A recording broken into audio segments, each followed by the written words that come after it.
Hey, j'espère que vous allez bien et on se retrouve aujourd'hui pour une toute nouvelle petite vidéo qui est un petit peu en lien avec la précédente, donc si vous ne l'avez pas vue, je vous invite à aller la regarder, le petit i sera par là.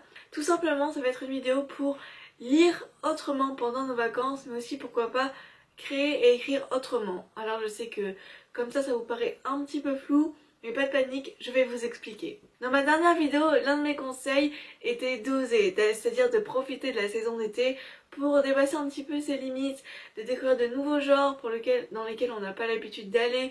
Et donc je me suis dit que ce serait une bonne idée dans cette vidéo de vous parler des différents supports que l'on peut utiliser. Je ne sais pas, imaginons que vous êtes un peu sur une île déserte ou en tout cas dans un endroit où il n'y a pas de librairie ou de point de vente où vous pouvez acheter des livres, mais où vous avez une très bonne connexion internet. Voilà, c'est pas très cohérent, mais vous me suivez, et bien voilà les conseils que je peux vous proposer. La première chose, ça serait de découvrir le livre audio.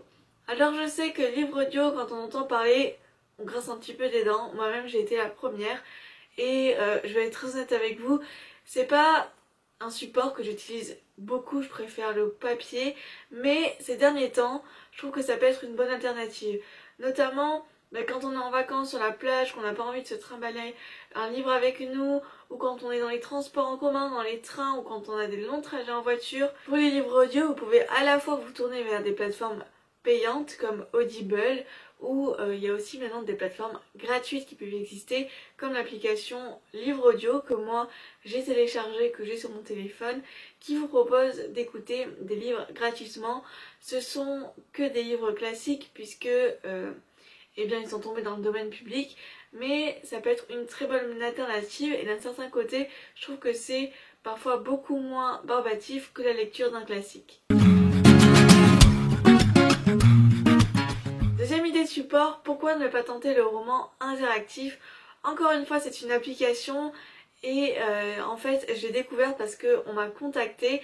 Donc c'est la maison d'édition numérique interactive Reid Dicton, j'espère que je le prononce bien, qui m'a contacté il y a plusieurs mois pour en parler de sa maison d'édition, de ses romans interactifs, comment ça se passait, etc. Et donc en fait le concept c'est comme les romans dont on est le héros en version papier, sauf que là c'est numérique, c'est-à-dire que vous allez avoir un récit et au bout d'un certain laps de temps vous allez devoir faire un choix qui va ensuite déterminer la suite de votre roman, de votre récit. Donc je pense que ça peut être une bonne alternative, que ça soit quand on est en vacances et qu'on a envie de quelque chose de léger, mais aussi quand on a perdu un petit peu l'habitude de lire ou qu'on lit pas souvent et qu'on a envie de quelque chose d'interactif et qui va vraiment nous amener à être entre guillemets acteurs. Comme je vous le disais, j'ai pu tester donc l'application gratuitement ces dernières semaines et j'ai lu 2 romans interactifs, un thriller et un historique. Et je trouve que c'est vraiment divertissant, on est vraiment plongé dans l'histoire et je trouve ça super sympa de pouvoir décider du destin de nos personnages. C'est assez court parce que je crois qu'environ pour chaque histoire ça dure 3/4 d'heure, 1 heure, pas plus. Après vous pouvez relancer l'histoire et changer de scénario. Ça c'est quelque chose que j'avais pas forcément envie de faire, mais c'est un choix personnel. Le petit inconvénient de l'application, c'est qu'il n'y a pas de sélection jeunesse. Vous allez retrouver quand même plusieurs genres comme l'historique, le thriller, le romantique, le fantastique, même si le catalogue reste pour l'instant assez limité, mais c'est une toute nouvelle application, c'est tout nouveau, donc ça reste encore à étoffer et à découvrir. Même si ça reste, comme je disais, limité, qu'il n'y a pas de littérature jeunesse, ça reste une très bonne application et que je vous conseille. D'ailleurs vous pouvez la tester jusqu'à la fin du mois d'août, puisque pour tout l'été l'application est gratuite et vous pouvez tester tout le catalogue. Donc ça je trouve que c'est super sympa parce que normalement vous payez en fait le roman interactif à chaque fois, donc c'est autour des 2-3 euros. Si vous aimez tout ce qui est application numérique pour lire, lecture un petit peu augmentée, et bien je vous conseille énormément de télécharger l'application qui est gratuite Failena, qui est une bande dessinée roman graphique, et là ça dure à très longtemps. Je crois qu'on met environ 1h30, 2 heures pour la lire, Et moi j'ai adoré, les dessins sont superbes, l'histoire aussi, c'est accompagné de musique, c'est vraiment une expérience à découvrir et que je vous conseille. C'est juste une application coup de cœur que moi j'ai adoré. Je vous en avais parlé pour la période de Noël et je vous mettrai le lien d'ailleurs par là, encore à nouveau dans le petit i. Et la dernière chose dont je voulais vous parler dans cette vidéo, ça tourne pas trop autour de la lecture, mais je pense que ça peut vous plaire, surtout en été, quand on sait pas trop quoi faire, qu'on est sur la plage et qu'on est juste avec des livres qui honnêtement nous tentent pas du tout, ou qu'on a simplement un magazine avec nous. C'est vraiment une idée hyper créative et ça fait déjà un petit bout de temps que j'avais envie de vous en parler.